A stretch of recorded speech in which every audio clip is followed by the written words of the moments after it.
Sa loob ng 3 dekada, mahigit 234,000 na pasyente na po ang natulungan ng Sagip Dugtong Buhay Bloodletting Project ng GMA Kapuso Foundation at Philippine Red Cross. Kaya nagpapasalamat po kami sa mga bayaning kapuso, ang mga blood donor, sponsor, partner at volunteer na walang sawa ang suporta. At para po kay Tita Mel Tiangco na nagsimula ng misyong ito, happy birthday po sa inyo, Tita. Araw-araw, tutok si Precious sa trabaho bilang Admin Accounting Officer ng isang advertising company.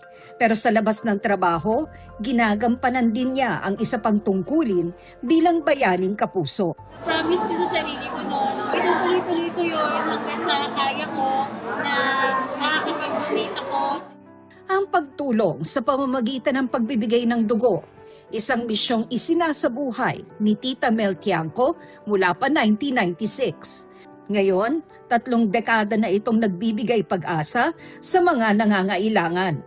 At bilang pagdiriwang ng kanyang kaarawan, muling nagsagawa ang GMA Kapuso Foundation ng Sagip Dugtong Buhay Bloodletting Project sa Ever Commonwealth, katuwang ang Philippine Red Cross.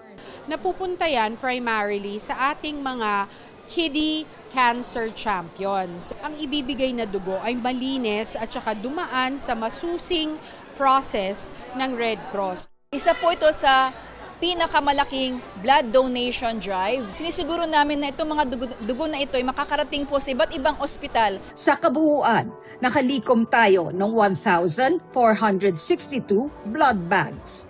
Wala man ako ngayon dyan at nasa piling ng aking pamilya sa aking kaarawan.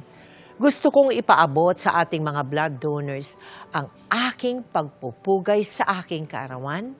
Dasal ko taon-taon yan na ang pagdodonate ninyo ng inyong dugo ay maghatid sa inyo ng mabuting kalusugan at buhay na puno ng biyaya.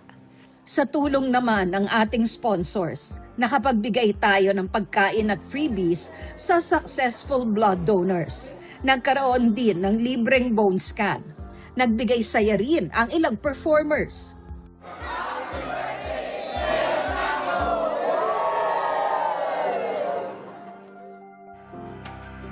At kasunod po ng malakas na ulang dala ng habagat na nagpabaha sa iba't ibang lugar sa Luzon, agad pong namahagi ng tulong ang GMA Kapuso Foundation sa Barangay Marulas sa Kawit, Cavite. Nagbigay rin tayo ng food packs sa mga evacuees sa San Mateo, Rizal, kasamang 80th Infantry Battalion ng Philippine Army.